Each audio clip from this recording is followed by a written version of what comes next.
इसको लेकर क्या ख्याल है आप? ये तो गौ माता का गोबर है। अब पता नहीं आप जर्सी का ले आए कि भैंस का ले आए। अच्छा, अब ये भेद भी हो जाएगा। बिल्कुल भेद है। तो आप तो इसके जानकार हैं, विशेषज्ञ हैं, आप तो देखकर बता देंगे कि किसका है। नहीं, ये सब देख के बताने की चीजें नहीं है। हाँ। देसी गाय का गोबर ही शुद्ध है। लेकिन ऐसे देखकर पता नहीं चलता। ये पता चलता उसके भी गुण होंगे, पर वो यहाँ पे अब कहाँ लिबर्टी लिया है हम आपके बीच में। का घमंड सुलेमान करा के लड़कियों के चक्कर में गिर गया। एंड कैसा था, परमेश्वर आपको ये देखना चाहता है। हालेलुया। प्रभु में आने के बाद आपका पहला हथियार है, क्या है पहला हथियार आपका? करा वचन। और दूसरा हथियार क्या है? करा अपनी गवाही को संभाल कर रखना।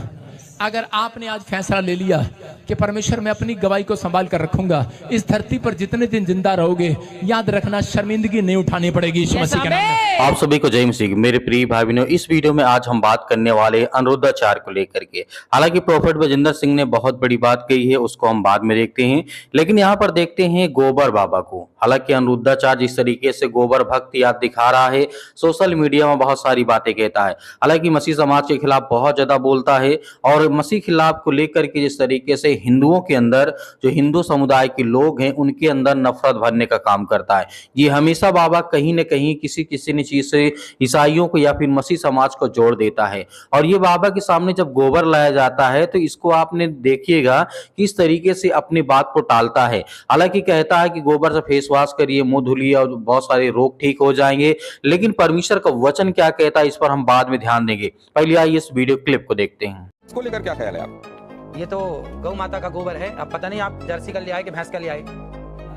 अच्छा, अब ये भेद भी हो जाएगा। बिल्कुल भेद है। तो आप तो इसके जानकार हैं, विशेषज्ञ हैं, आप तो देखकर बता देंगे कि किसका है। नहीं, ये सब देख के बताने की चीजें नहीं है। हाँ। देसी गाय का गोबर ही शुद्ध है। लेकिन ऐसे देखकर पता नहीं चलता। ये पता चलता उसके भी गुण होंगे, पर वो यहाँ पे अब कहाँ लिबर्टी लिया है हम आपके बीच में। तो ये क्या, ये जैसे अगर कोई शुद्ध आपके जितना जानने वाला नहीं है, उसको शुद्ध के बारे में पता नहीं है, शुद्ध देसी आपने गाय। कहा गोबर का इस्तेमाल करो। हाँ। वो इसका इस्तेमाल क्या सौंदर्य प्रसाधन में कर सकता है? शुद्ध देशी गाय, भैंस का नहीं और जर्सी का नहीं। जर्सी का तो बिल्कुल नहीं। आपने कभी गाय के गोबर से अपने मुंह को धुला?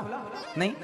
केमिकल युक्त फेस वॉश आप यूज करते हैं, लेकिन शुद्ध गाय का गोबर, इस गोबर से नहाने से चमड़ी का कोई भी रोग हो, मैं गारंटी लेता हूं, चमड़ी संबंधी कोई भी रोग हो, आप गौ के शुद्ध देसी गाय के दो गोबर से स्नान करेंगे तो आपका चमड़ी का रोग समाप्त हो जाएगा। इतनी ताकत गोबर में है।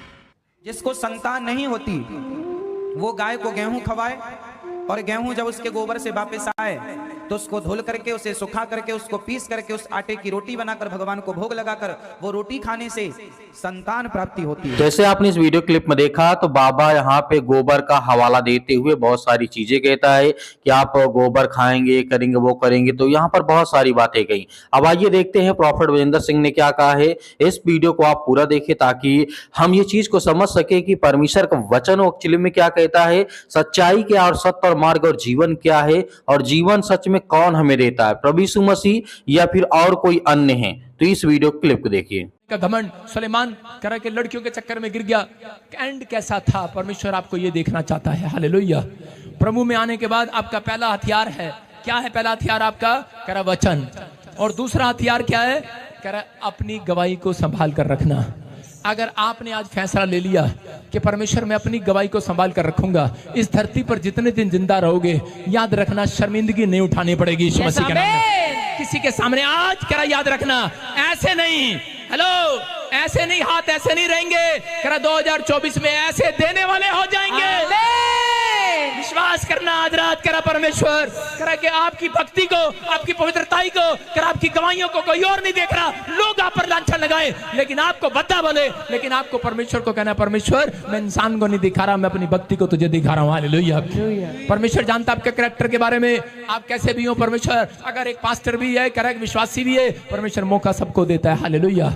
कह रहे कि शैतान बोलता है चेकआउट खेलने के लिए, कह रहे राणा राजा रानी में देखा ना आपने, चेकआउट चेस खेलते हैं जब, वो बोलता है ले अब तू बचेगा नहीं, लेकिन राजा बोलता है एक चाल और बाकी है मेरे पास, आपके पास एक मौका हो रहा है। ये 2024 के सिर्फ कुछ घंटे रह गए हैं। अगर आपके पास मौका है, अगर आपने हाथ उठा लिया, तो परमेश्वर आपकी जिंदगियों में आज से परमेश्वर बड़ा मिरेकल करेगा यीशु मसीह के नाम में। सबोदेशक की किताब 3:1 में हो सकता है कह रहा कि आपके काम ना बन रहे हो, पढ़ के दिखा शाबाश, कह रहा हो सकता है आपके काम ना बन रहे हो, लेकिन यहाँ पर लिखा हर एक बात का अवसर है, हर एक बात का अवसर है और प्रत्येक काम का जो आकाश के नीचे होता है एक समय है। Hallelujah, hallelujah. याद रखना कह रहा जिसका बैड टाइम चल रहा है, ये भविष्यवाणी है। कह रहा आज जिसने इस बात को कह दिया परमेश्वर के सामने, हाथ उठाऊं और कहूं परमेश्वर कि मैं अपनी आत्मा के प्रति अलर्ट रहूंगा, मैं अपने शरीर के प्रति नहीं। शरीर बीमार होता है, डॉक्टर पे भागते हैं। फिर आत्मा जब करा उद्धार नहीं पाती, आत्मा में जब बेचैनी होती है, आत्मा जब पाप करने का दिल करता है, तो आपको डॉक्टर यीशु मसीह के पास भागना, उसके कलाम के पास भागना है। करा जब आप भागते हैं तो परमेश्वर का आत्मा कह रहा है, कहता है कि जो लोगों का बैड टाइम चल रहा है उनका राइट टाइम आने वाला है यीशु मसीह के नाम में। कह रहा है लिखा यहाँ पर आसमान के नीचे, कह रहा है एक सबका एक समय है, हर बात का एक समय, मौसम का समय। कह रहा है कि आपके सामने गर्मी का, सर्दी का समय। कह रहा है हर एक बात का एक अवसर मिलेगा। हालेलुया। हर एक को, अपने पड़ोसी को बोलो तुझे आज रात एक अवसर मिलेगा। ये रात बीतने से पहले आपको एक अवसर दे रहा है परमेश्वर।